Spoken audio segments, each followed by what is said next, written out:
All right, welcome to Chapter A, where we're going to start talking about graphs, specifically in 8.1. Did I say Chapter A? Chapter 8.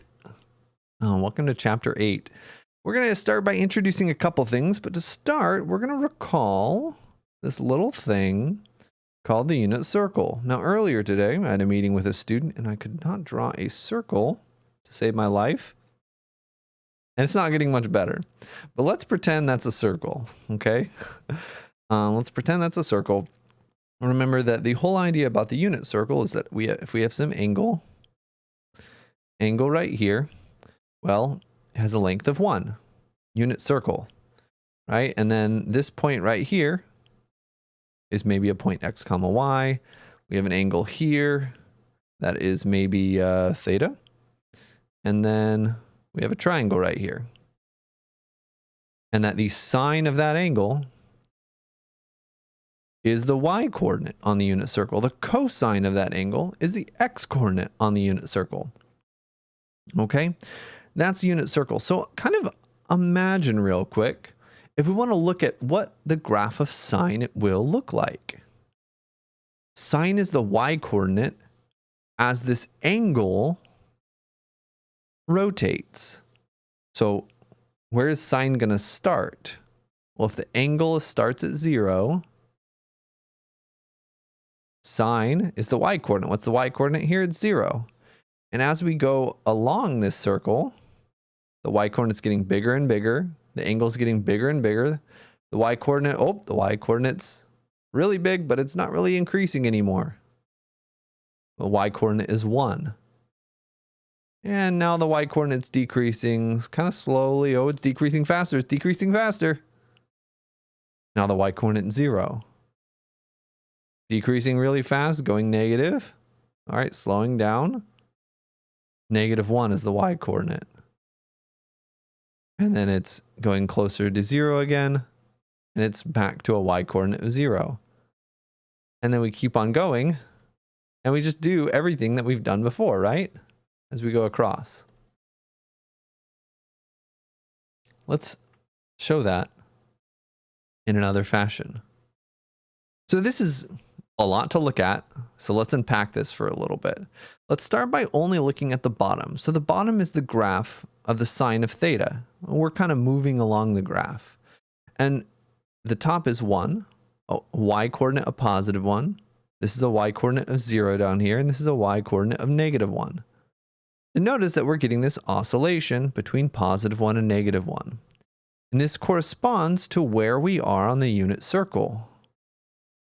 Notice that the y-coordinate, see this horizontal line connecting the green and the red dots? This horizontal line shows that, hey, these have the same y-coordinates.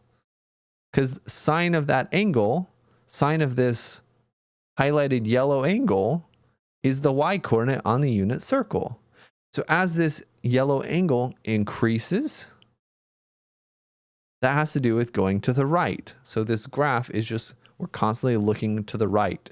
And notice that it keeps looping looping because of coterminal angles, right? An angle up here of pi/2 or 90 degrees is the same as if we add 360 degrees to that, okay?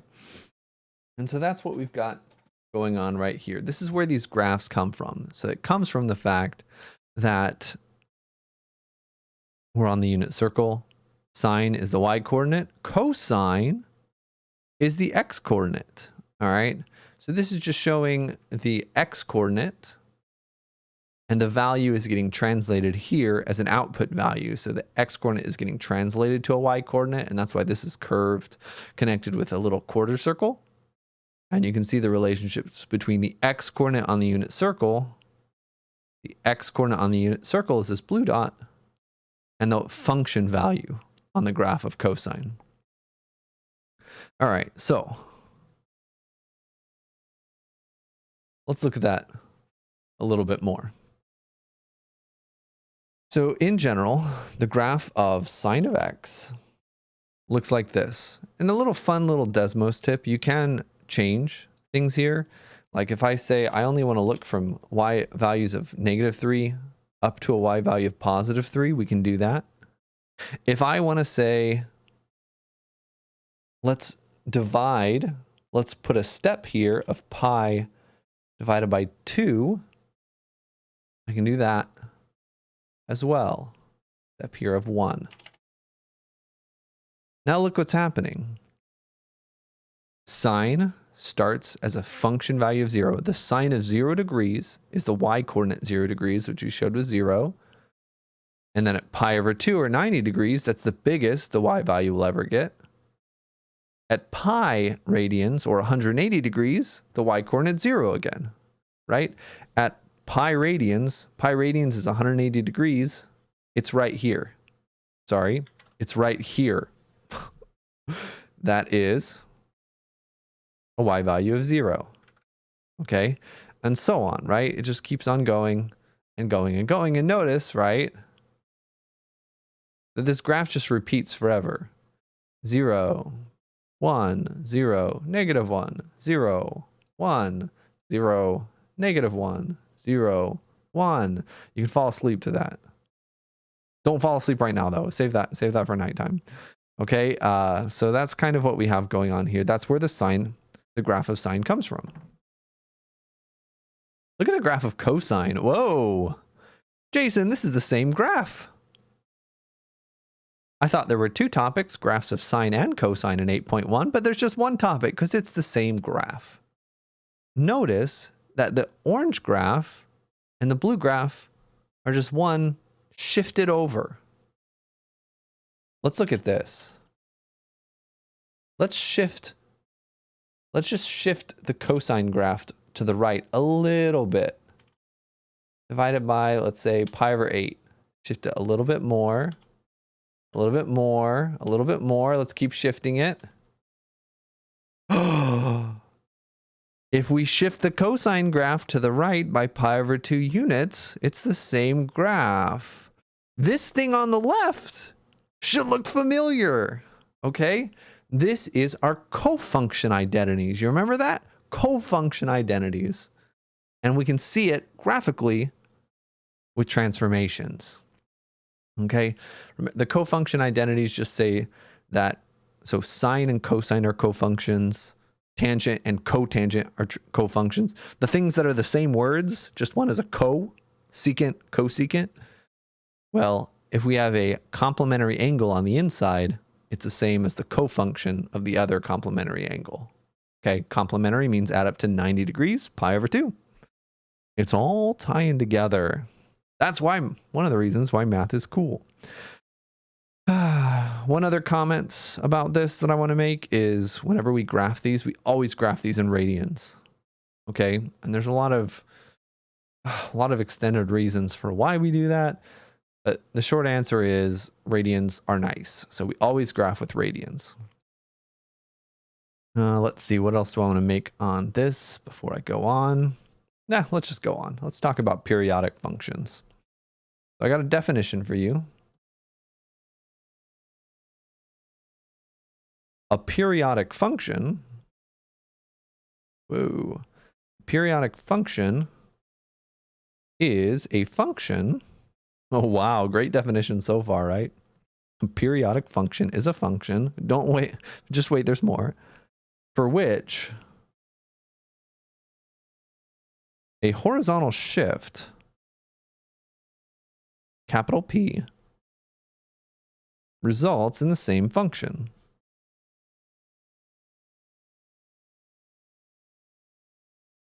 Okay, so that's kind of a complicated definition. Let's write it out kind of in a different way. F of x plus this p is the same as f of x, right? This right here is a horizontal shift.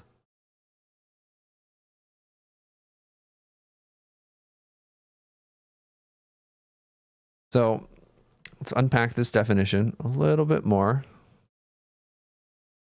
This just means essentially what we had in the graph, right? If we look at sine, if I shift sine, right, where does it start repeating? Well, it goes back to 0 here, but then it starts going down. So it really starts repeating every 2 pi. So if I shift this graph by 2 pi, my claim is that it should be the exact same graph. Did it work?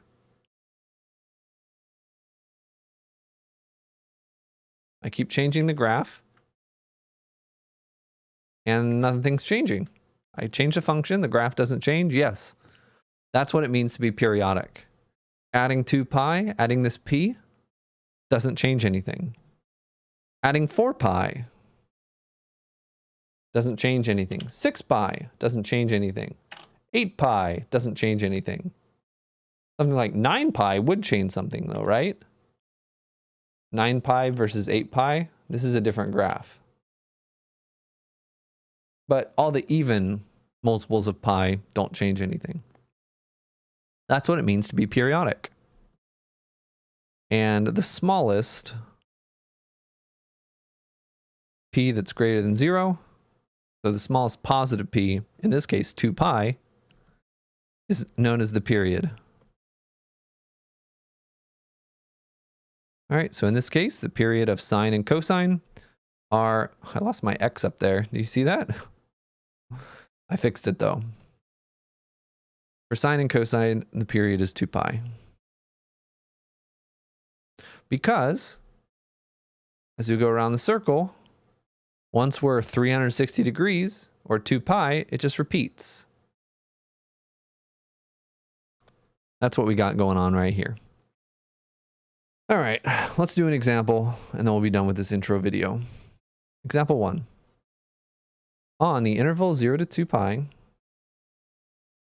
solve the equation f of x equals 1/2 for f of x equals sine of x. So this looks a little different than what we've done before, but it utilizes these same concepts.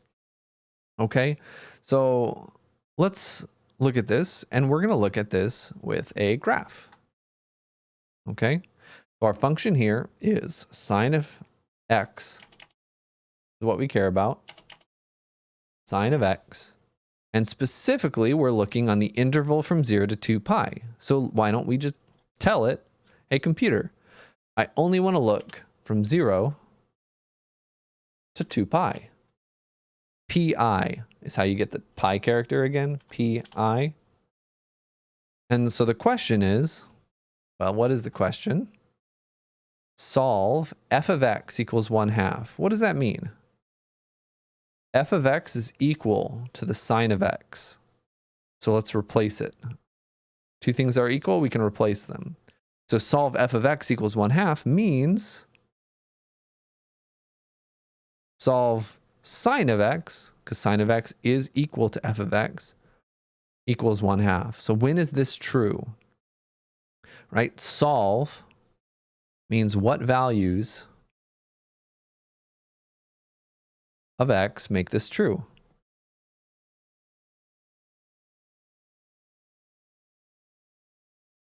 So we can do this in a couple ways. And the easiest way is to say, when is y equal to 1/2?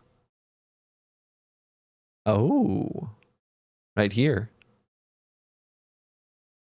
And right there, if you click on these, they stay permanent. When x is equal to pi over 6 and 5 pi over 6.